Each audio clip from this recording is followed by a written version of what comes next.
Casting director के पास बहुत सारे एक्टर्स के मैसेज आते हैं, प्रोफाइल भेजे जाते हैं। पर कास्टिंग डायरेक्टर जो है वो लड़कियां अगर मिलने के लिए बोलती हैं तो लड़कियों से मिलते हैं, लड़के मिलने के लिए बोलते हैं तो फिर सीन भी मैसेज नहीं करते। ऐसा क्यों? उनके साथ नाइंसाफी क्यों होती है? ऐसा नहीं है। हाँ। एक तो अगर आपको इरफान खान का सपना देखा है या नसीर साहब का सपना देखना है या मलन ब्रांडो का देखना है तो उसके लिए प्रिपरेशन तैयारी बतनी चाहिए। सपना देखना नहीं, प्रिपरेशन शायद मुझे लगा ठीक है, क्योंकि जो मैंने थिएटर में सिखाया था वो सिखाया था कालिदास कौन है, तुगलक कौन है, एडिपस कौन है, मल्लिका कौन है। तो ऐसा क्यों लग रहा था आपको? नहीं, ये कौन है? ये पुणे में भी ये सिखाया गया था। वर्ल्ड सिनेमा जब आपने देखा था।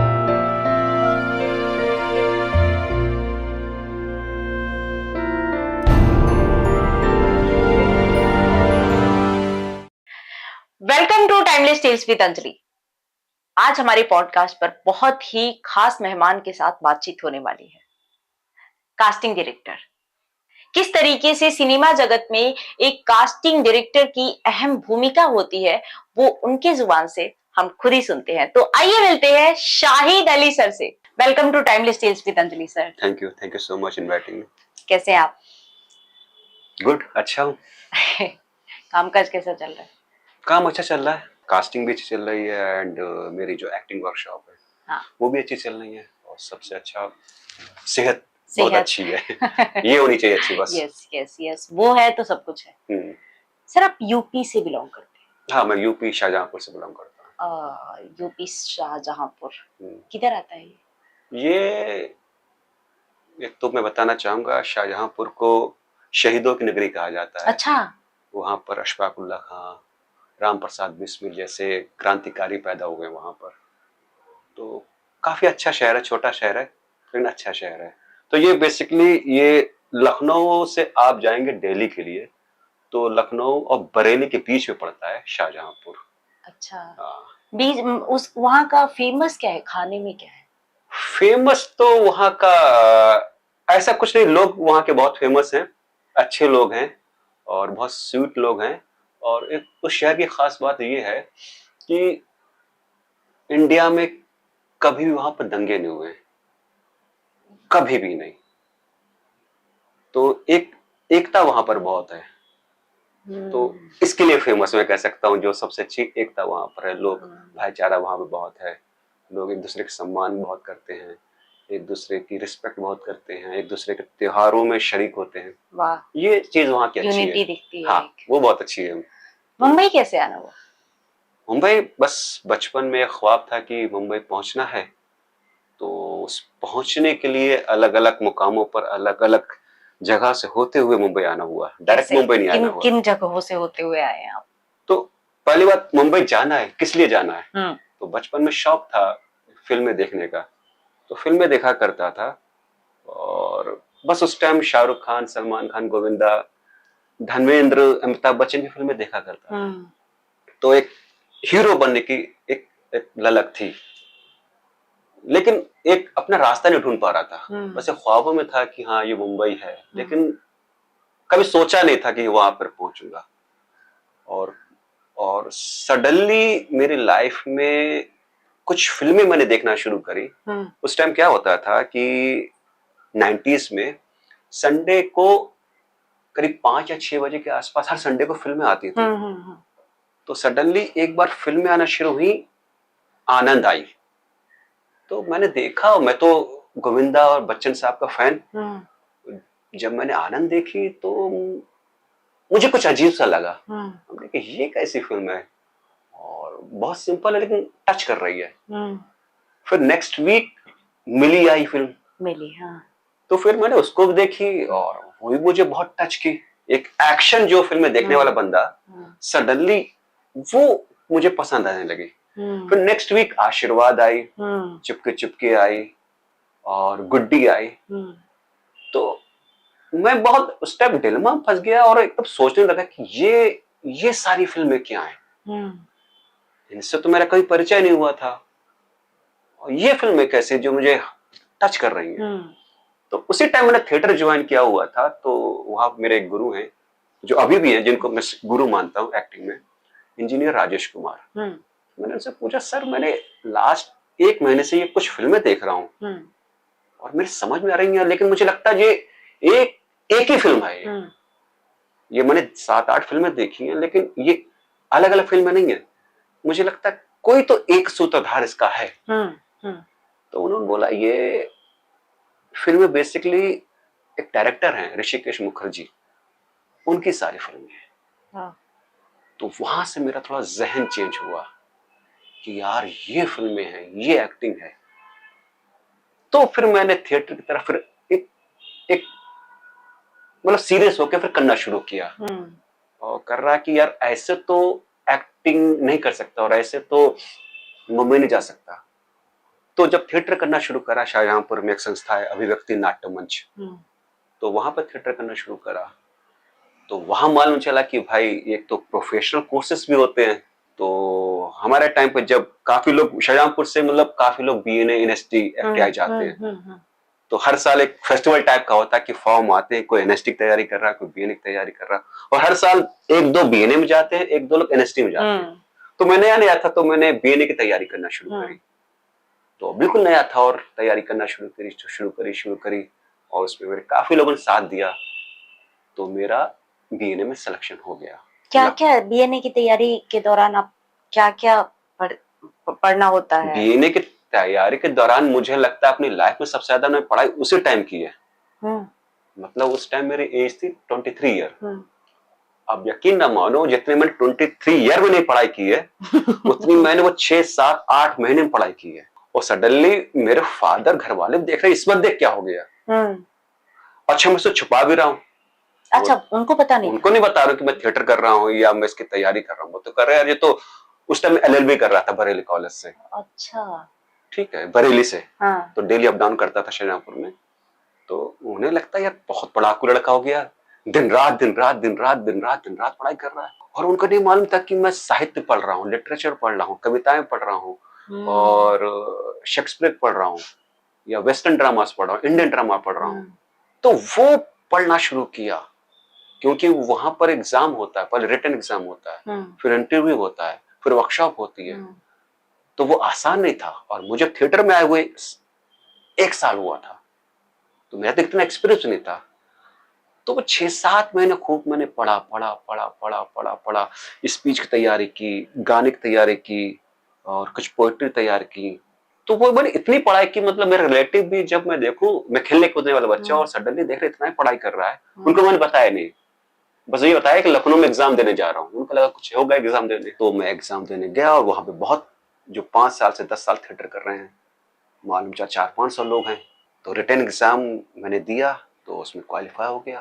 तो हमने कहा ये तो बहुत अच्छी बात है। फिर उसके बाद इंटरव्यू हुआ, वो मेन टास्क होता है। तो जब मैंने गया वहां पर, और वहां पे काफी लोग आए हुए थे जो मेरा इंटरव्यू ले रहे थे, जब उन्होंने क्वेश्चन आंसर पूछना शुरू करा।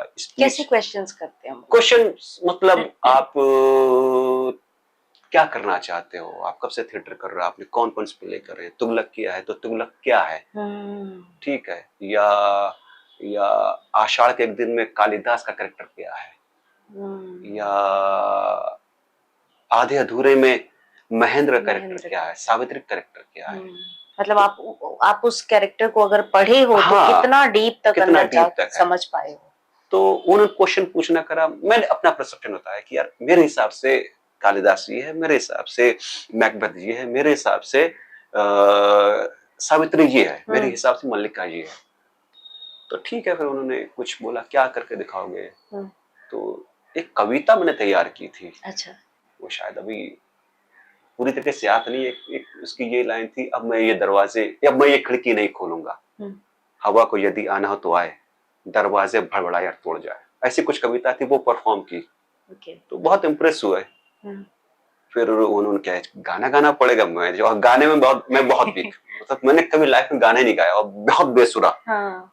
तो इसकी भी एक इंटरेस्टिंग चीज है कि जब मैं तैयारी कर रहा था शाहजहांपुर में, तो मैं गाना नहीं गा पाता था और अब भी नहीं गा पाता हूँ, गुनगुना लेता हूँ। तो मैंने दोस्तों की हेल्प ली, यार मुझे गाना सीखना है।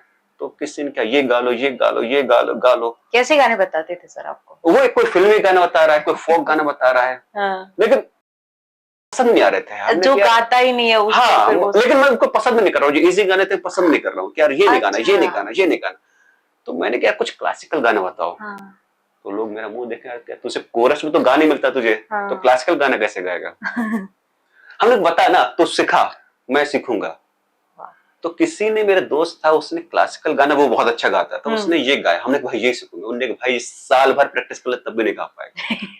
हमने कहा तो सिखा, तो मैं गाने की कोशिश करूंगा। हाँ। और मैंने उस पर थोड़ी सी कमांड पा ली। हमने कहा हम्म चलो इसको मैं परफॉर्म करूंगा जाके, जो म्यूजिशियन वहां पर जो मेरा इंटरव्यू लेंगे। हम्म और मेरी मतलब हिम्मत थी कि मतलब जिससे मतलब एक जो 2 फुट छलांग नहीं मार पाता वो 100 फुट की छलांग मारने को तैयार हो जाए। हम्म तो जब इंटरव्यू हुआ तो एक टीचर थे, रवि नागर, एक स्वर्गीय रवि नागर। तो उन्होंने कहा गाना आप सुनाइए। तो मैंने कहा सर मैं तो गाना गा नहीं पाता हूँ, और एक क्लासिकल गाना मेरे दोस्त ने तैयार करवाया है, वो मैं आपके सामने सुना सकता हूँ। कि तुम्हें गाना आता है नहीं, वो क्लासिकल गाना गाओगे? हमने कहा सर बस उसने सिखाया, मैंने सीख लिया, बस इतना है, लेकिन मुझे गाना नहीं आता। उन्होंने कहा चलो सीख बताओ। तो एक क्लासिकल गाना था कि जा जा रे पपीहरा, अब तो मैं नहीं गा पाऊंगा उस टाइम। तो वो मैंने गाया और लोग बहुत इंप्रेस हुए। क्या सर, ये एक दो लाइन तो बनता है। पता नहीं, जा जा जा जा रे पपीहरा, बिरहन हूँ मुझे अब न सता, जा जा जा, ऐसा कुछ गाना था। अरे तो सुना है मैंने। उन्होंने कहा तुमको गाना भी नहीं आता और तुमने गाना गा भी दिया। हमने बस सर सिखाया, मैं सीख गया, बस मेरे इसमें कुछ हाथ नहीं है, हाँ। मैंने बस कॉपी कर लिया। तो बहुत इंप्रेस हुआ कि अच्छा क्या है, क्या राग। हमने सर मुझे नहीं मालूम क्या राग है, क्या है, क्या बंदिश है, मुझे नहीं मालूम, बस मैंने सुना और आपके सामने सुना दिया। अभी मैं बाहर जाऊं, कोई मुझसे सुनेगा तो मैं शायद नहीं गा पाऊं। तो उनको अच्छा लगा। और फिर कुछ कई क्वेश्चंस पूछे, मैं जवाब देता रहा और मैं बाहर आ गया। लेकिन जब बाहर निकल रहा था तो मेरा दिल कह रहा था कि शायद तुम्हारा सिलेक्शन हो गया है। और मैं बाहर आया, दोस्त बाहर वेट कर रहे थे। मैंने कहा यार शायद हो गया मेरा, एक फीलिंग आ गई थी मेरे अंदर। और मैंने वहीं से फोन किया जो मुझे सिखा रहे थे कि मेरा इंटरव्यू बहुत अच्छा हुआ, शायद मेरा हो जाएगा। और लोग हंस रहे थे क्योंकि मेरा 1 साल हुआ था और जो मेरे साथ और भी लोग आए थे शहजादपुर, वो 4-5 साल से तैयारी कर रहे थे। और 1-2-3 अटेम्प्ट पे उनका नहीं हो पाया था, मेरा फर्स्ट अटेम्प्ट चल रहा था। तो हो गया फिर वहां पर। तो वहां पे फिर वहां पर हो गया। फिर वहां पर 2 साल थिएटर किया वहां पर, और वहीं पर रहा, बहुत कुछ सीखा वहां पर। उसके बाद FTII गया, वहां से film appreciation, film orientation course किया। तो जब आप FTII गए उससे पहले फैमिली वालों को पता तो चल हाँ नहीं चुका? बता दिया, सब सिलेक्शन हो गया। हाँ। और अखबार में फोटो तो आ गया कि शाहिद अली और एक बंदा और था, हाँ, उनका हाँ। सिलेक्शन यूपी के क्या नाम है, लखनऊ में भारतीय नाट्य अकादमी में हुआ है। हाँ। और ये उसके अध्यक्ष ये हैं, ये हैं। तो मैंने बताया कि ऐसा ऐसा है। तो उन्होंने कहा अच्छा ये क्या होता है। तो मैंने उनको थोड़ा सा झूठ बोला। हमने क्या इससे, बस उस टाइम LLB भी कर रहा था। हाँ। ठीक है, और मेरा फर्स्ट ईयर में पास कर लिया था, सेकंड ईयर मैंने एडमिशन ले लिया। तो हमने कहा नहीं कुछ तैयारी करूंगा, वहां जाकर सीखूंगा जाके, और LLB कर रहा हूँ, उसके लिए कॉन्फिडेंस चाहिए ना। LLB करता रहूंगा, साथ थिएटर करता रहूंगा, कॉन्फिडेंस चाहिए होता है मतलब वकील बनने के लिए। तो वो भी हो जाएगा। हाँ। और दूसरी बात, ड्रामा टीचर की वैकेंसी निकलती है। हाँ। मैंने उनको ये बताया कि ड्रामा स्कूल में या ड्रामा टीचर की वैकेंसी बनती है। हाँ। तो हो सकता है मैं कहीं पर मेरी सरकारी नौकरी लग जाए। उनको मैंने ये बताया। हाँ। तो उन्होंने कहा ठीक है। फिर उन्होंने मतलब दे दिए इजाजत कि ठीक है जाओ। हाँ। उसके बाद 3 महीने के लिए FTII गया। फिर जब वहां पे गया, ये तो ड्रामा सीखा था, हालांकि ड्रामा कर रहा था लेकिन ड्रामा का मुझे शौक नहीं था।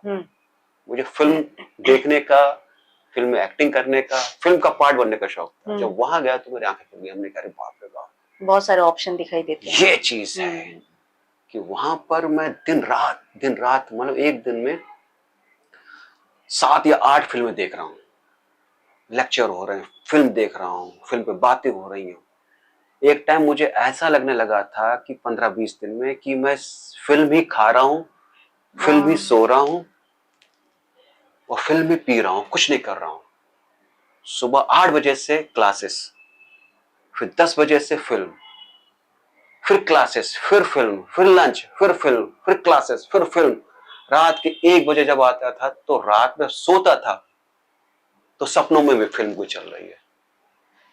और फिर वहां पर मैंने जो वर्ल्ड सिनेमा देखा, फिर वहां से मैं चेंज हुआ। हालांकि चेंज मैं शाहजहांपुर से हो गया, जब थिएटर मैंने शुरू ही किया था, जब मैंने अपनी ऋषिकेश मुखर्जी की फिल्में देखी। लेकिन जहां पे वर्ल्ड सिनेमा देखा, जब मैंने मलयालम फिल्में देखी, तेलुगु फिल्में देखी, बंगाली फिल्में देखी, रशियन फिल्में देखी, ईरानी इराकी फिल्में देखी, तब लगा कि दोस्त जो मैं देख रहा था, जिसे सो कॉल्ड बॉलीवुड कहते हैं, और तो मुझे वो कुछ नहीं लगे। हमने कहा हम तो मजाक कर रहे हैं, हम तो मजाक कर रहे हैं एक्टिंग के नाम पर या फिल्म के नाम पर, ये तो फिल्म है ही नहीं। तो फिर मैं सीरियस हुआ और फिर मैं जब पुणे से वापस आया तो फिर मुंबई आया। अब मुंबई आया तो एक्टिंग करना शुरू कर दी थी वहां पर। तो उस टाइम क्राइम पेट्रोल, सावधान इंडिया, और ये कब की बात है? ये 2009 की बात है, 10 की। हाँ 2010। उस टाइम मतलब डेली सोप हुआ करते थे और फिल्में हुआ करती थी, वेब सीरीज नहीं शुरू हुई थी। और तो वो देना शुरू करा तो वो 1 दिन का कैरेक्टर, 2 दिन का कैरेक्टर लठैत बना दिया, गुंडा बना दिया, कोरस में खड़ा कर दिया। तो जो कॉन्फिडेंस था हल्के हल्के लूज होने लगा। उस समय पेमेंट क्या होती थी सर? उस टाइम 2,500-3,000-5,000 मिल जाए बहुत था। अच्छा। हाँ 2,500 मिल गया, 5,000 मिल गया, 10,000 मिल गया। 10,000 तो मतलब मिल गया, 10 लग रहा है कि मतलब बहुत मिल गया है, जंग जीत लियो। 10,000 में भी लगता था कि 1 लाख के बराबर। अच्छा लगता था मुझे मालूम, मुझे आते ही मुझे 5वें दिन ही काम मिल गया था। अच्छा। हाँ, और एक सीरियल में मुझे कांटेक्ट भी हो गया था कि हाँ आपकी ये कंटिन्यूटी का कैरेक्टर है, ये, और मैं बहुत खुश। लेकिन मुझे क्या मालूम यहाँ पर 4 दिन शूट कराते उसके बाद कहते नहीं अब आपका कैरेक्टर नहीं है, खत्म। ठीक है। तो वो खैर ऑडिशन देना शुरू करा, एक्टिंग करना शुरू करा। और लेकिन सोच लिया था शायद यार ये करने तो नहीं आए थे, ये कैरेक्टर करके तो मेरा कुछ नहीं होने वाला है। और शायद मुझे लग रहा था मैं तैयार भी नहीं हूं। अगर आपको इरफान खान का सपना देखा है या नसीर साहब का सपना देखना है या मलन ब्रांडो का देखना है, तो उसके लिए प्रिपरेशन, तैयारी भी चाहिए। सपना देखना नहीं, प्रिपरेशन शायद मुझे लगा ठीक है। क्योंकि जो मैंने थिएटर में सिखाया था वो सिखाया था कालिदास कौन है, तुगलक कौन है, एडिपस कौन है, मल्लिका कौन है। तो ऐसे क्यों लग रहा था आपको? क्योंकि वो जब यहाँ क्योंकि मुझे सिखाया गया था कालिदास, तुगलक, एडिपस, ये पुणे में भी ये सिखाया गया था। वर्ल्ड सिनेमा जब आपने देखा था, नहीं वहां पे आके हल्का चेंज हुआ था। लेकिन चेंज वहां पे समझ में आना शुरू हुआ था, लेकिन आप समझ में आना और अप्लाई करना एक बहुत फर्क है। और एक्टिंग इतना आसान नहीं कि आप 1 दिन में या 3 महीने में सीख जाओगे। आपको लेक्चर मिल रहा है, नसीर साहब उस टाइम पढ़ाते थे, लेकिन वो चीज समझ में आना ना बहुत मुश्किल काम है। ठीक है, जब यहाँ पर ऑडिशन देना शुरू किया तो समझ में आ गया यार शायद तुमको यार बताया गया, कैरेक्टर बताया गया कि कालिदास कौन है, तुगलक कौन है, एडिपस कौन है, लेकिन मुझे ये नहीं बताया गया कि शाहिद कौन है, शाहिद कैसे हंसता है, शाहिद कैसे रोता है, शाहिद क्या इमोशन है। और मुंबई में या एक्टिंग करने के लिए, फिल्म में एक्टिंग करने के लिए आपको यही जानना है आप कौन अपने आप को समझो पहले। और मुझे लगा कि यार मैं तैयार नहीं हूं। तो मैंने हल्के से एक्टिंग से मैंने क्या थोड़ा सा ब्रेक लेता हूं। तो उसी टाइम मेरे दोस्त थे शिवम वर्मा उनका नाम है, वो एक फायरवर्क्स प्रोडक्शन हाउस है जो सीआईडी की कास्टिंग वो करते थे। उस टाइम सीआईडी बहुत बड़ा हुआ करता था एक्टर के लिए। तो उनको कोई प्रोजेक्ट मिला, उस टाइम सावधान इंडिया शुरू हुआ था। तो उन्होंने मुझसे बात की कि उनको चाहिए था ट्रेंड ऐसा एक्टर जो ऑडिशन ले सके, क्योंकि उन्हें रियलिस्टिक एक्टर चाहिए थे जो ऑडिशन कर सके। उस टाइम सीरियल हुआ करते थे तो ऑडिशन नहीं चाहिए थे। तो एक अब रियलिस्टिक एक्टर की अप्रोच शुरू हो गई थी। तो उस प्रोडक्शन हाउस को चाहिए था कि यार ऐसा कास्टिंग डायरेक्टर चाहिए जो एक्टिंग को समझता हो, एक्टर को समझता हो, थिएटर वाले एक्टर चाहिए, काइंड ऑफ मेरे जैसे एक्टर चाहिए। तो फिर मैं फिर मैंने वहां पर एज ए कास्टिंग डायरेक्टर मैं वहां पे गया, अपने एक्टिंग के हाँ, सपने को छोड़ते और जब हुए। मैंने ऑडिशन लेना शुरू करा तो मैंने कहा, अरे दोस्त, ये वो ये जगह बढ़िया है जहां से मैं मतलब बहुत कुछ सीख सकता हाँ। हूँ। और फिर वहां से जो कास्टिंग में जो इंटरेस्ट आया वो आज तक इंटरेस्ट बना हुआ है। मतलब करीब 12 साल मुझे कास्टिंग हो गए हैं। तो जो कास्टिंग में जो मैंने सीखा वो शायद मैंने बीएनए में, एफटीआई में नहीं सीखा। जो मैंने इस 12 साल में कास्टिंग प्रोसेस से सीखा, ऑडिशन करके सीखा, स्क्रिप्ट पढ़ के सीखा, वो जो जर्नी रही है वो बहुत अच्छी रही है। और यहाँ पे जो मैंने सीखा वो शायद कोई टीचर भी नहीं सिखा पाएगा। तो आपने मुकेश छाबड़ा सर के साथ भी कास्टिंग की हुई है ना? हाँ, मैंने उनके साथ भी कास्टिंग की। तो बेसिकली मैं जब सावधान इंडिया कर रहा था तो उसी टाइम मेरी मुलाकात हुई थी हैरी परमार से, जिनको मैं हैरी भाई कहता हूँ, काइंड ऑफ मेरे बड़े भाई बड़े जैसे भाई ही हैं। जैसे। और फिर हम लोगों ने साथ साथ में कास्टिंग की, मतलब मैं उनका एसोसिएट और उस टाइम वो मतलब उनका टीवी इंडस्ट्री में बहुत बड़ा नाम हुआ करता था। उस टाइम 2010 या 11 की बात है, हाँ 11 की बात है। उस टाइम 2 कास्टिंग डायरेक्टर हो, टीवी इंडस्ट्री में हैरी परमार और फिल्म इंडस्ट्री में मुकेश छाबड़ा, ये 2 हुआ करते। तो मैं हैरी परमार को एसोसिएट बन गया था। तो हम लोगों ने टीवी करना शुरू करी, लेकिन टीवी से हम दोनों बोर हो गए थे। उसके बाद फिर कुछ ऐड हम लोगों ने करना शुरू करी, उससे बोर हो गए। फिर एक हम लोग को शो मिला था शैतान, द क्रिमिनल माइंड्स, कलर्स पे आता था, कपिल शर्मा से जस्ट पहले वाला स्लॉट था उसका। तो वो शुरू करी, तो उसमें हम लोग बहुत बहुत मजा आया। और वो खत्म हो गया तो फिर टीवी मिलना शुरू हुई। तो मैंने मना कर दिया, हैरी भाई ने मना कर दिया कि नहीं यार, टीवी नहीं करना है। फिर हम लोग इंडिपेंडेंट फिल्में करने लगे, साथ साथ में फिल्में करी, हम लोग बहुत फिल्में करी। और बेसिकली हैरी भाई और मुकेश छाबड़ा ये दोनों बैचमेट हैं एसआरसी से। तो मुकेश सर ने उनको फोन किया, यार आजा कुछ काम करते हैं। फिर मैं हैरी भाई मुकेश सर से मिलने गए, और क्या यार हम लोग कुछ साथ मिलकर काम करते हैं। तो हमने कहा ठीक है करते हैं। हमने कहा चलो यार, मुकेश छाबड़ा के साथ काम करना एक ड्रीम था उस टाइम पर, अब भी है यानी कि है। तो हमने करते हैं। उन्होंने बताया कि हम एक टीवी विंग खोल रहे हैं और जिसके इंचार्ज तुम लोग हो गए, हैरी भाई और मैं हैरी भाई एक दूसरे के मुंह देखें कि टीवी छोड़ के आए हैं फिर वापस टीवी में हैं। तो हमने कहा क्या करें, तो हैरी भाई भी कंफ्यूज, मैं भी कंफ्यूज, क्या करें।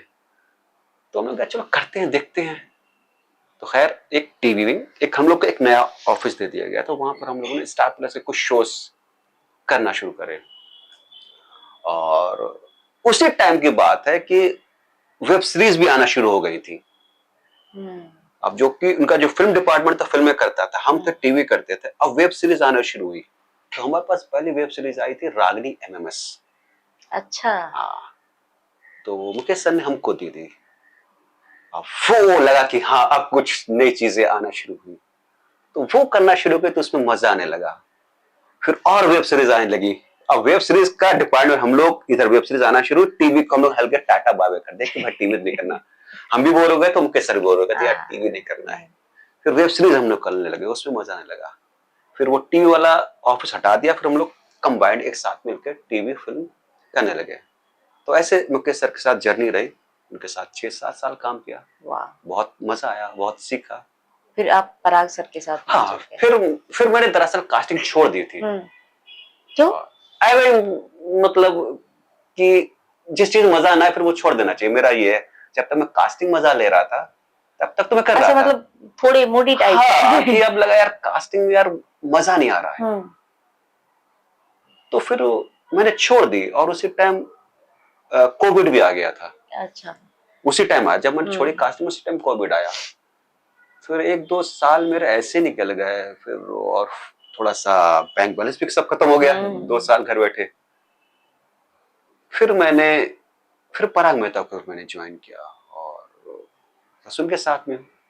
हाँ, अभी तक चल रहा है? हाँ, अभी तक चल रहा है। काफी फिल्में भी कर ली आपने? हाँ, काफी फिल्में कर ली हैं। तो अभी कास्टिंग तो चलिए आपका चल रहा है, एक्टिंग में अगर कुछ अच्छा मिले, क्योंकि बनने तो आप एक्टर ही आए थे। हाँ, ऑब्वियसली। तो कुछ अच्छा मिले तो फिर? हाँ, एक टाइम पे जब कास्टिंग कर रहा था इसलिए मेरा दिल उठ गया था कि यार जो करने आया था शायद वो नहीं कर पा रहा था एक्टिंग। और कहीं ना कहीं हालांकि कास्टिंग मुझे एज एन एक्टर बहुत ग्रो किया है। इतने सारे लोगों को आप सामने देखते हैं ना, लेकिन वो कहीं ना कास्टिंग कहीं कहीं ना मुझे एज एन एक्टर मैं डिक्रीज भी हो रहा था कि मैं नहीं कर पा रहा हूँ, क्योंकि जब आप बहुत बताने लगते हो ना, अब सर वाली फीलिंग आने लगती है ना, तो आप एक्टिंग नहीं कर पाते हो। और कास्टिंग के साथ यही प्रॉब्लम है, या तो आप बहुत अच्छे एक्टर बनोगे या अच्छा एक्टर खराब एक्टर बन जाएगा।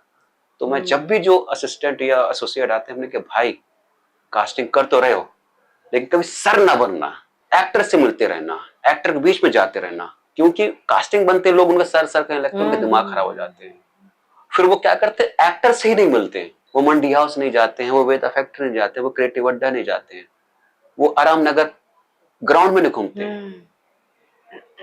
तो आप एज एन एक्टर खत्म हो जाते हो, फिर वो आप ऑडिशन नहीं दे सकते फिर आप, क्योंकि आप एक क्यों लगे हुए हो जहां आप एक्टर भी हो। सपोज मुझे भी ऑडिशन दिया गया है और मैं तो सो कॉल्ड कास्टिंग डायरेक्टर हूं, लोग मुझे सर बोलते हैं, और मैं जाऊंगा 10 लोग 20 लोग खड़े हो तो मैं तो अरे यार कैसे मैं कर पाऊंगा, क्योंकि कल तक तो मैं इनको जज कर रहा था ना, ऐसे नहीं ऐसे, कहीं मुझसे खराब हो गया, कहीं मैंने गलती की तो ये लोग क्या सोचेंगे, और मैं इनके साथ बैठूं। तो वो प्रॉब्लम उस टाइम मुझे आने लगी थी। तो मैंने कहा नहीं, तो मुझे ब्रेक लेना है, और फिर मैंने ब्रेक लिया, अच्छा रहा ब्रेक लिया। उसके बाद उस माइंड को मैंने हटाया कि नहीं दोस्त, तुमको अगर एक्टर बनना है तो एक्टर के बीच में बैठना पड़ेगा, उनके साथ बातें करनी पड़ेंगी, उनसे ही मिलजुल करना पड़ेगा। एक्चुअली कुछ लोग होते हैं ऐसे, जैसे आप बता रहे हैं ना कि अगर हमने इस एक होता है ना कुर्सी पद, तो वहां पे है तो हम बाकी लोगों से क्यों बातें करें। जब कास्टिंग कर रहे हो ना, आपकी रोजी रोटी उनके जरिए से हो रही है। जितनी आपको जरूरत, जितनी जरूरत उनको है उतनी जरूरत हमको भी उनकी है। विदाउट एक्टर हम कुछ नहीं कर सकते हैं। अभी एक्टर मना कर दे कि भाई मैं इस कास्टिंग डायरेक्टर या इस कास्टिंग एजेंसी का काम नहीं करूंगा, देखें वो कास्टिंग कर सकता है, नहीं कर पाएगा। और रिक्वायरमेंट उसी कैरेक्टर की, रिक्वायरमेंट उन्हीं एक्टर की है। पता नहीं कौन सा एक्टर एक डायरेक्टर पसंद आ जाए, हमको पसंद आ जाए। सर कास्टिंग जब आप लोग करते हैं, आपके पास कास्टिंग का कुछ भी आता है तो किस तरीके से, जैसे कोई भी प्रोजेक्ट आप लोगों के पास आ रहा है, किस तरीके से आप लोग उसको जस्टिफाई करते हैं कि अच्छा हमें यही लुक चाहिए, यही इंसान चाहिए, यही कैरेक्टर तो चाहिए हमें? सबसे पहले जब स्क्रिप्ट आती है तो एक ये देखते हैं इसका डायरेक्टर कौन है। ओके। स्क्रिप्ट क्या है और डायरेक्टर कौन है।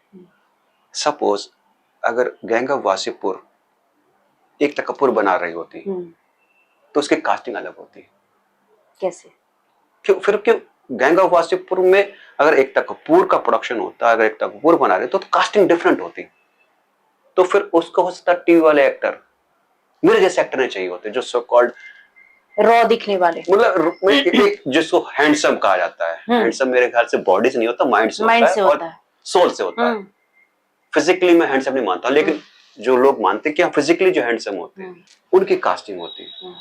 शाहिद खान कोई दूसरा कैरेक्टर कर रहा होता, फैसल खान कोई दूसरा होता, सरदार खान कोई दूसरा होता, ठीक है, एक तो वो चेंज होता। अगर वो करण जौहर कर रहा होता तो भी कास्टिंग अलग होती। तो देखना पड़ता है कि डायरेक्टर कौन है, स्क्रिप्ट क्या है, उसके हिसाब से जाना पड़ता है। हमें दिखता है कि यार ये डायरेक्टर ये है तो मैं तो कोई भी एक्टर, एक नॉन एक्टर को भी मैं ऑडिशन करके बेच सकता हूं। किसी एक्टर चाहिए, मुझे लुक चाहिए, मैं एक्टिंग निकलवा लूंगा। मुझे मालूम इसका लुक ही कमाल का है, डायरेक्टर उससे निकलवा लेगा एक्टिंग, तो हम लोग उसका ऑडिशन करते हैं और समझ में आती है डायरेक्टर को यार रेडीमेड एक्टर चाहिए, तो फिर वो वैसे ही एक्टर चुनते हैं और फिर उनको देते हैं। तो बेसिकली स्क्रिप्ट क्या और डायरेक्टर कौन है। तो इसमें डायरेक्टर का कॉल नहीं होता? बहुत होता है, बहुत होता है फिल्म में। हालांकि जब से वेब सीरीज शुरू में डायरेक्टर का था, अब अब अब चैनल्स का होने लगा है। अब चैनल ही अप्रूव करते, जैसे टीवी में 10 साल पहले होता था ना, क्रिएटिव्स हुआ करते थे, वैसे अब वेब सीरीज में होना शुरू हो गया है कि जो लीड है, सेकंड लीड है या सपोर्टिंग कैरेक्टर है, वो चैनल ही फाइनल कर रहे हैं, जिसकी वजह से अभी थोड़ा सा हमारा जो कहते हैं वो थोड़ा सा खराब हुआ है। इसी वजह से खराब हुआ क्योंकि डायरेक्टर के थोड़ी सी क्या कहते हैं फ्रीडम खत्म हुई है। उससे मतलब एक नए डायरेक्टर के पास तो राइट नहीं है कि वो एक्टर को चूज कर सके।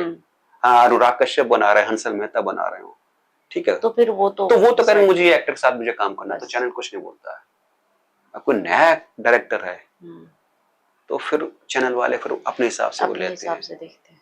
फिर वो देखते हैं कि मुझे प्रॉफिट किस में है, इस एक्टर के साथ में, इस एक्टर के साथ में।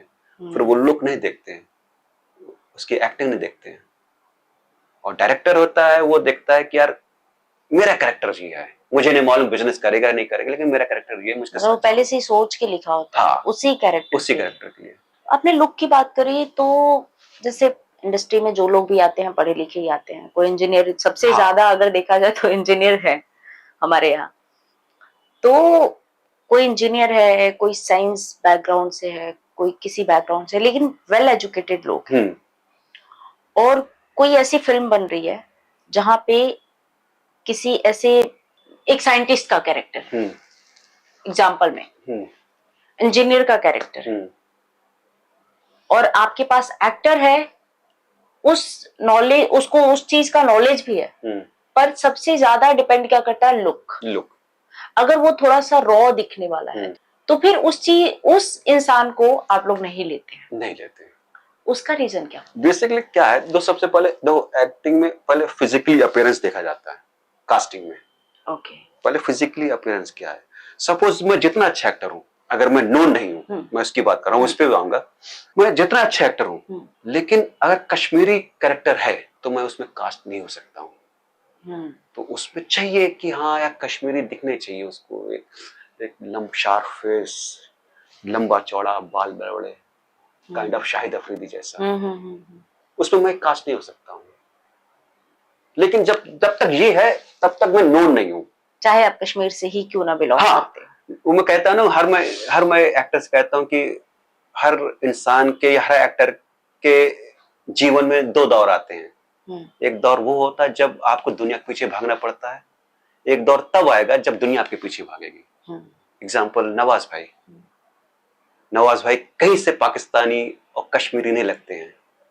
जब वो नहीं बने थे तो उनको छोटे मोटे एक दिन का 2 दिन कैरेक्टर दिया जाता था, लेकिन जब बन गए हैं तो बजरंगी भाईजान में वो पाकिस्तानी बन जाते हैं, कश्मीरी बन जाते हैं, अफगानी भी बन जाएंगे वो। बट पर ये चीज तो वो हो गई ना, मार्केटिंग वाली, मार्केटिंग तो वही वैल्यू कह रहा वाली ना, हो गई ना। अभी तो जब तक मैं बना नहीं हूं तो मेरे फिजिकली अपीयरेंस के हिसाब से मेरी कास्टिंग होगी, मुझे हीरो नहीं लेंगे अभी। लेकिन सपोज में अगर मेरा कुछ हिट हो गया, मैं हिट हो गया, तो मुझे हीरो बना दिया जाएगा, मुझे कश्मीरी बना दिया जाएगा, मुझे पंजाबी बना दिया जाएगा, सब कुछ बना दिया जाएगा, और मैं हूं वो। मतलब सब कुछ मार्केट वैल्यू के सब कुछ हिसाब है, से चलेगा। नहीं एक मार्केट वैल्यू ऑब्वियसली है। हाँ मतलब है ही, क्योंकि देखिए जब तक अगर नवाज सर का आपने नाम लिया तो जब तक वो नहीं फेमस थे, नहीं फिल्म तब तक तो नहीं था कुछ नहीं भी, था। पर अभी सब कुछ बन अभी रहे सब कुछ बन जाएंगे वो। तो ऐसे एक्टर से जब तक, अभी तो मतलब हम देखते हैं हाँ फिजिकल अपीयरेंस की, हाँ आप पंजाबी दिख जाती हो तो मैं आपका ऑडिशन लूंगा, आप नहीं दिख रहे हो तो मैं ऑडिशन नहीं लूंगा, जितना टैलेंटेड आप। हाँ आपका नाम हो गया, फेम हो गया, तो फिर मैं पंजाबी तो मैं बिहारी भी आपको बन भेज सकती सकती हूँ। हूँ, सब कुछ बना सकती हूँ। आलिया भट्ट बिहारी भी बन जाती है, पंजाबी बन जाती है। तो वो है, बस यही कास्टिंग है और कुछ नहीं है।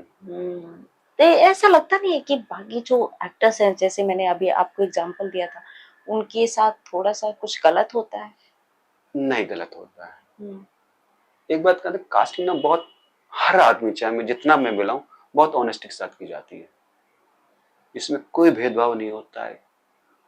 इवन मैं कास्टिंग डायरेक्टर हूँ या मुकेश सर हैं, वो ना चाहते हुए अपने भाई को, अपने फादर को कास्ट नहीं कर सकते जब तक उनके फादर, उनका भाई फिट नहीं है। मेरा भाई जब तक फिट नहीं, वो टैलेंटेड नहीं है, मैं इसको कास्ट नहीं कर सकता हूँ। हाँ वो अगर स्टार का बेटा है, स्टार का भाई है, या फिल्म प्रोड्यूसर का भाई है, वो चाह रहे हैं कि मेरा बेटा मेरी बेटी लॉन्च हो, तो वो अलग बात है। लेकिन हम लोग नहीं कर सकते, हमें चाहिए यार नहीं, मेरा भाई एक तरफ ऑडिशन दे, एक तरफ से कोई अननोन पर्सन आया और मुझे ऑडिशन दे, तो मैं उसको ही आगे भेजूंगा। क्योंकि जब वो परफॉर्म करेगा यानी कि उसमें मेरा नाम भी है ना। उसने अगर फंबल किया या शायद ने या क्या कास्टिंग की है, क्योंकि मुझे पैसा अच्छे कास्टिंग से मिलता है। जब मैं अच्छी कास्टिंग करूंगा तो भी मुझे प्रोजेक्ट मिलेंगे। तो मैं अपने जॉब के साथ तो मतलब अनजस्टिफाई नहीं कर सकता ना, और कोई नहीं करता। मैं जितने भी लोग जानता हूँ, मोस्टली मार्केट में सबको जानता हूँ, जितने कास्टिंग डायरेक्टर हैं, कोई नहीं करते। हाँ। आपने एक वर्ड यूज किया था, फिट और नॉन फिट। आराम नगर में अभी आपका ऑफिस है, ऑफिस में जब आप बैठे रहते हैं, बहुत सारे एक्टर्स होते हैं जो घूमते घूमते चलो अभी इस कास्टिंग एजेंसी में जाते हैं, वहां पे क्या चल रहा है कुछ पता लगा लेते हैं। प्रोजेक्ट तो चल रहे होते हैं, पर होता क्या है कि फिट और नॉन फिट वाली बात होती है। जैसा अभी बोला कि पंजाबी लुक में अगर जाएगा तो मैं बोलूंगा, नहीं जाएगा तो नहीं बोलूंगा। तो जो ये फिट और नॉन फिट वाला वर्ड आपके मुंह से भी निकलता होगा एक्टर्स के लिए। मैं नहीं बोलता हूँ। नहीं बोलते आप? हाँ, कुछ और बोलता हूँ, लेकिन फिट नॉट क्या बोलते हैं आप? क्योंकि वो फीलिंग में जानना चाहती हूँ कि बार बार किसी एक्टर को फिट और नॉन फिट करना, मतलब आपके लिए कैसा फील होता है? मैं ये नहीं बोलता हूँ कि आप फिट नहीं हो, मतलब अगर आप फिट नहीं हो तो फिर यानी कि आप कैरेक्टर ही, मतलब आप एक्टर नहीं हो। मैं ये बोलता हूँ यार दोस्त, अभी मेरे पास तुम्हारे लिए नहीं है, अभी नहीं है फिलहाल। ये बड़ा डिसअपॉइंट करता है ना ये मतलब आप मुझे, मेरे पैर थोड़ी टूटे, मेरे ऐसा थोड़ी मुझे आप नॉट फिट बोल रहे हो। नॉट फिट मतलब आप एक्टर ही नहीं हो, मैं तो फिर ये हो गया ना। तो मैं बोलता यार दोस्त, अभी जो प्रोजेक्ट उसमें आपके लिए कुछ नहीं है, कुछ और प्रोजेक्ट हमारे आने वाले हैं, तो एक बार ट्राई कर लेना, आके देख लेना। तो वो मैं बोल देता हूँ कि एक्टर को ये ना हो, मतलब एक घुस जाते उसके बाद 10 जगह सुने you are not fit, you are not fit, you are not fit, not fit, उसके दिमाग में सबकॉन्शियस माइंड में घुस जाता है कि I am not fit, I am not fit. और जिस दिन ये दिमाग घुस गया आई एम नॉट फिट, तो फिर एज एन एक्टर आप खत्म होते जाते हो। आपको ये नहीं बोलना है, नॉट फिट नहीं बोलना है। तो बस थोड़ा शब्दों का खेल होता है, ख्याल होता है भाई। हाँ कि हाँ यार इस प्रोजेक्ट में अभी आपके लिए नहीं है, नेक्स्ट प्रोजेक्ट में आप एक बार चेक कर लेना। कास्टिंग काउच क्या है? नहीं, कास्टिंग काउच नहीं है। नहीं है मुझे तो, पर हमारी इंडस्ट्री में बहुत है ना कास्टिंग काउच वर्ड जो यूज होता है। आई थिंक मैं जिनके साथ काम किया, जिन लोगों से काम किया, बहुत ऑनेस्ट अपने काम के साथ में। कभी भी ना इंडस्ट्री मुझे कहता, मुझे जब मैं इस लाइन में नहीं आया था, मुंबई में नहीं आया था, तो मैं देखता था अरे यार ये तो ऐसी लाइन है, और काइंड ऑफ बोनी कपूर की बेटी काम कर रही है, मतलब उस टाइम नहीं कर रही थी, या तो ये कैसे है यार, कैसे अलाउ कर देते हैं। तो मुझे लगा यार ये जो फील्ड है इससे अच्छी कोई फील्ड नहीं है। यहाँ पर मतलब जब तक एक दूसरा आदमी रेडी नहीं है, फर्स्ट आदमी कुछ नहीं कर सकता। वो मुझे, मैं कहता हूँ एक मुंबई खासतौर से या फिल्म इंडस्ट्री गर्ल्स के लिए बहुत सेफ है। यस, मतलब कोई भी इंसान आपको इंसिस्ट नहीं कर सकता है, वो सब कुछ आप पे डिपेंड करता है। जब तक वो सेकंड पर्सन वो आपको हिंट नहीं दे रहा है। Correct. इसकी मजाल नहीं है जो आपको एक शब्द बोल दे, yes. या एसएमएस कर दे,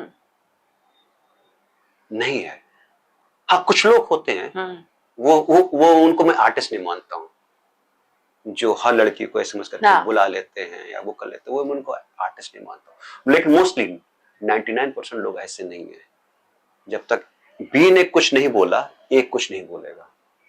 डिपेंड करता है कि आप किस पर्सनालिटी, पर्सनालिटी को, तो वो कास्टिंग काउच जैसा तो कुछ नहीं है। वो आपने बहुत पढ़ाई की, बाकी जो लोग भी आते हैं वो कुछ ना कुछ तो अपना पढ़ के ही आते हैं। पर कुछ लोग सिर्फ देखते हैं कि अच्छा ये फिल्म जगत है, यहाँ पे हमें जाके एक्टिंग करनी है, वो लोग भी मुंबई आ जाते हैं, थोड़ी सी भीड़ बढ़ा देते हैं। सबसे ज्यादा वही भीड़ है। और एक्टर के लिए पढ़ा लिखा होना बहुत जरूरी है। yes. वो तो मेरे बाद में समझ में आया, मुझे लगता है कि मेरी क्वालिफिकेशन कम है, इवन मैं कम पढ़ के आया हूँ। मुझे ये लगता है कि अरे यार मैं कम पढ़ के आया हूँ, मुझे और सीख के आना चाहिए था, मुझे और वहां से ट्रेनिंग लेनी चाहिए थी। तो कहते नहीं है एक पढ़े लिखे एक्टर में और एक अनपढ़ एक्टर में बहुत फर्क होता है, जमीन आसमान का फर्क होता है उसकी एक्टिंग में, उसके परफॉर्मेंस में, उसकी बातचीत करने में। तो आपको अगर इस लेवल का एक्टर बनना है तो आपको इस लेवल की क्वालिफिकेशन भी चाहिए आपको, पड़ेगी। अदरवाइज आपके पास टैलेंट होगा एक्टिंग का, लेकिन आप यहां तक नहीं पहुंच सकते हो। जो पढ़ा लिखा होगा वो एवरेज एक्टर होगा, लेकिन पढ़ा लिखा होगा वो हल्के हल्के हल्के हल्के हल्के यहां तक पहुंच जाएगा। जो अच्छा एक्टर होगा लेकिन पढ़ा लिखा नहीं, वो यहीं पे रहेगा। ये तो फर्क है। कास्टिंग डायरेक्टर के पास बहुत सारे एक्टर्स के मैसेज आते हैं, प्रोफाइल भेजे जाते हैं, पर कास्टिंग डायरेक्टर जो है वो लड़कियां अगर मिलने के लिए बोलती हैं तो लड़कियों से मिलते हैं, लड़के मिलने के लिए बोलते हैं तो फिर सीन भी मैसेज नहीं करते, ऐसा क्यों? उनके साथ नाइंसाफी क्यों होती है? ऐसा नहीं है। हाँ। एक तो कास्टिंग डायरेक्टर के पास बहुत मैसेज आते हैं। हालांकि मैं तो अपनी बात नहीं कर रहा हूँ, मेरे पास जब बहुत आते हैं लेकिन तो सर ब्लश कर रहे हैं आप। नहीं, वो तो बात है। लेकिन जब जैसे मैं तो इतना बड़ा नहीं हूँ कास्टिंग डायरेक्टर, जैसे मुकेश छावड़ा हो गए या पराग मेहता हो गए, ठीक है, बहुत मैसेज आते हैं। यानी कि मेरे पास अगर दिन में सुबह जब उठता हूँ कम से कम 100-150 मैसेज होते हैं, तो हर किसी को रिप्लाई नहीं दे सकते हैं। और रिप्लाई भी मतलब किसको दे पाते हैं हम लोग, या वो किसी, एक तो जो हमारा एक पर्सनल ग्रुप होता है ऑफिस का, उनको रिप्लाई दे दिया, या किसी डायरेक्टर या ईपी प्रोड्यूसर उनको रिप्लाई दे दिया, या बहुत खास दोस्त है उसको दे दिया, या बहुत अच्छा एक्टर है, बहुत नोन या बहुत सीनियर एक्टर है, भले वो काम ना कर रहे हो, उनको दे दिया। उनको दे दिया। क्या भले हम उनको काम नहीं दे पा रहे हैं, बस एटलीस्ट रिप्लाई तो दे दो। हम लोग इंसल्ट नहीं कर सकते, जवाब ना देना भी एक इंसल्ट होता है। आपने उनका मैसेज देख लिया और रिप्लाई नहीं दे रहे, वो भी एक तरीके से इंसल्ट है, खासतौर सीनियर एक्टर की। तो उनको एक रिप्लाई दे दिया, सर बताता हूँ भी यार, I let you know soon, ठीक है। सबसे ज्यादा नजर हमारी जाती है उस पर, लड़का लड़की नहीं जाती, सबसे ज्यादा नजर आते हैं हमारा काम के बंदे कौन कौन है। अभी मेरे पास ये प्रोजेक्ट चल रहा है, अभी मेरे पास यूपी बिहार बेस्ड प्रोजेक्ट है, तो मुझे वो जो मैसेज आते हैं तो मुझे वो ही दिखते हैं कि ये मेरा काम का, ये मेरा काम का, भाई आजा कल आजा, मैं तुझे स्क्रिप्ट भेजता हूँ, ये बता, उनको ही जाती है। सपोज कोई कोई कश्मीरी प्रोजेक्ट चल रहा है, तो फिर वैसे ही वो उन्हीं एक्टर को हम रिप्लाई देना शुरू कर देते हैं, क्योंकि 100-150 को आप नहीं दे पाओगे। और एक बंदा है या एक है वो जो डेली गुड मॉर्निंग भेज रहा है, उसको हम गुड मॉर्निंग डेली नहीं बोल सकते, क्यों मैं भी इरिटेट हो जाता हूँ। मैं गुड मॉर्निंग का मैं क्या जवाब दूं। एक सेंसिबल एक्टर होते हैं जो उनको मालूम 15-20 दिन के बाद एक एक छोटा सा मैसेज भेजते हैं, उनको रिप्लाई दे देते हैं। लेकिन हाँ, जो डेली भेज रहे हैं, एक शेरो शायरी भेज रहे हैं, एक कोई मोटिवेशनल स्पीच भेज रहे हैं, उनको तो बिल्कुल जानबूझ के नहीं भेजता हूँ। या वो कहते हैं अरे तुम मुझे आजकल काम नहीं दे रहा, मैं भी बहुत बड़ा एक्टर हूँ, तो उनको नहीं दे भेजता हूँ, क्योंकि हमारे पास और भी काम हो। सुबह उठते ही तैयार होना, 11 बजे मीटिंग होती, 11 बजे ऑफिस पहुंचना, फिर वहां पर काम करना, फिर ऑडिशन करना, स्क्रिप्ट पढ़ना, मीटिंग करना। अब दिन भर आप रिप्लाई नहीं दे पाओगे, नहीं कर सकते। हाँ, समटाइम ये तो होता है कि यार एक बाहर मिलने कोई लड़का है लड़की आया, तो एक ये तो देख लेते हैं यार लड़की आई, एक बार मिल लो, क्योंकि इंडस्ट्री में वैसी लड़कियां कम है। अगर दिन भर में 100 लोग आ रहे हैं, 100 एक्टर आ रहे हैं, तो उसमें से 10-15 ही लड़कियां आ रही हैं, वरना 85% लड़के ही आ रहे हैं। अब वो आ रही है, धूप है बाहर, तो एक कट सी बनती, चलो यार मिल लेते हैं। क्योंकि मेरी सिस्टर भी कहीं जाती होगी, तो कोई उसकी मिलजुल ले, बात कर ले, तो ठीक है ना। हमेशा वो वाला लड़की से मिलने वाला मतलब खाली वो नहीं होता कि वो लड़की है। एक रिस्पेक्ट है कि एक हमारे समाज ने, एक इंडियन समाज ने सिखाया क्या कि हाँ, एक लड़की जात की इज्जत करो। उस तरीके से इज्जत वाली भावना, एक इज्जत वाली भावना है, या फीमेल आई है तो उसके बैठा के बात कर लो। जो डेली मैसेज करने वाले लोग हैं उनको आप क्या बोलना चाहेंगे? जैसे एक्टर्स होते हैं, कितने फोटोज भेजे, कितने प्रोफाइल में क्या क्या लिखे, जो एक बायोडाटा होती है उसमें क्या क्या लिखे, अगर वो आप उनको बता दें यहाँ पे हमारे पॉडकास्ट में, तो शायद उन तक पहुंचे, तो वो पहले उसके बाद से एक आइडिया रखेंगे कि इतना ही करना है मुझे, उससे ज्यादा नहीं करना है। क्योंकि पहली बात, अगर आप उसको अपने पोर्टफोलियो या फोटो भेज रहे हो, आपको उससे परमिशन लेनी पड़ेगी कि मैं आपको भेज सकती हूँ, sir I am this is can I send you. हो सकता है वो जवाब भी ना दे, 10 दिन के बाद फिर उसको एक मैसेज करो, सर मायने में यही है, क्या मैं आपको अपने फोटो भेज सकता हूँ। जितना भी कास्टिंग डायरेक्टर बिजी हो, वो दूसरी या तीसरी टाइम जवाब दे देगा, क्योंकि वो उसको लगा यही तो मैं रास्ता बता रहा हूँ सबको कि परमिशन लो।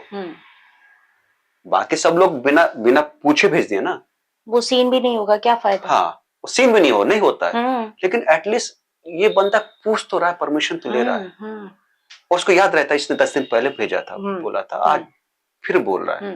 हो सकता है मैं सेकंड टाइम भी इसको इग्नोर करूं, लेकिन थर्ड टाइम में कहता हूं भाई भेज दे, यहां पे भेज दे, या इस ईमेल पे दे दे, या ये मेरा असिस्टेंट का नंबर है या एसोसिएट का नंबर, इसको भेज दे। एक तो वो है, आपको परमिशन पर लेनी पड़ेगी। दूसरी बात, आपका आपका नाम, एज, कहां से बिलोंग करते हैं, लैंग्वेज, और एक इंट्रोडक्शन लिंक, वीडियो नहीं, लिंक, और 2 फोटोग्राफ्स बस। क्योंकि बहुत से एक्टर क्या करते हैं, एक वीडियो भेज देते हैं, फिर फोटोग्राफ 10-12 भेजते हैं, और फिर उसको क्या कहते हैं, डाउनलोड करना पड़ता है, और हमारी मेमोरी पूरी भर जाती, फुल हो जाती है। हम लोग तो अपनी मेमोरी डिलीट कर करके परेशान हो जाते हैं। और यूट्यूब लिंक होगा या जिप फाइल होगी तो कम से कम वो हम डिलीट ही नहीं कर पाएंगे, डिलीट नहीं कर पाएंगे। आप क्लिक किया, वीडियो ऑन, तो वो भेजना है। एक्टर्स के लिए क्या टिप्स देना चाहेंगे आप? एक्टर के लिए टिप्स एक्टर के लिए टिप्स तो नहीं, मैं तो क्योंकि मैं वर्कशॉप भी करता हूँ, तो मोस्टली एक्टर क्या है, जिसे कहते हैं मुगालते में जी रहे हैं, उनको कमांड नहीं है अपनी एक्टिंग पर, लेकिन वो ख्वाब देख रहे हैं नवाज वाले, शाहरुख खान वाले। आपको दिन रात उस पे ही काम करना है। मैं तो कई एक्टर से मिलता हूं जो एवरेज से भी एवरेज एक्टर हैं, खराब एक्टर हैं, लेकिन उनको मगालता है कि हम तो बहुत अच्छे एक्टर हैं, वो काम भी नहीं करते। उनको लगता है कि ऑडिशन देना और शूट करना यही एक्टर की जॉब है। वो नहीं है, वो तो आपका एक पैसे कमाने का जरिया है। आप ऑडिशन पे जाओगे, आप शूट पे जाने के लिए ऑडिशन पे जा रहे हो, लेकिन एज एन एक्टर आप क्या कर रहे हो, अपने क्राफ्ट के लिए क्या कर रहे हो, उसके लिए कुछ हार्डवर्क कर रहे हो, नहीं कर रहे हो। उसके लिए आपको डेली सीखना पड़ेगा, समझना पड़ेगा, अपने सेंसेस पे काम करना पड़ेगा, लिसनिंग पे काम करना पड़ेगा, फिल्में देखनी पड़ेंगी आपको, लिटरेचर पढ़ना पड़ेगा आपको, तब जाके होगा। हम काम ही नहीं करते अपने ऊपर है। डांसर काम कर रहा है, म्यूजिशियन काम कर रहा है, एक फाइट मास्टर काम कर रहा है, ठीक है, अपग्रेड हो रहा है, लेकिन हम अपग्रेड नहीं हो रहे हैं, क्योंकि जो 20 साल 25 साल पहले एक्टिंग हुआ करती थी अब नहीं है, जो 10 साल पहले एक्टिंग हुआ करती थी अब नहीं है। जो मेरे श्रीरामपुर में एक्टिंग होती थी वो दिल्ली में नहीं होती है, दिल्ली में होती है, मुंबई में नहीं होती है। तो आपको अपग्रेड होना पड़ेगा, बहुत एक्टिंग चेंज हो चुकी है।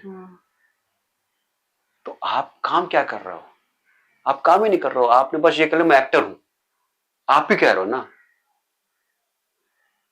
लोग नहीं मान रहे हैं, इसलिए आपको काम भी उसी लेवल का मिल रहा है। तो आपको काम करना पड़ेगा, डेली डेली डेली डेली आप क्या काम कर रहे हो, स्क्रिप्ट पे क्या काम कर रहे हो, अपने ऊपर क्या काम कर रहे हो, और आपको अपग्रेड करना पड़ेगा।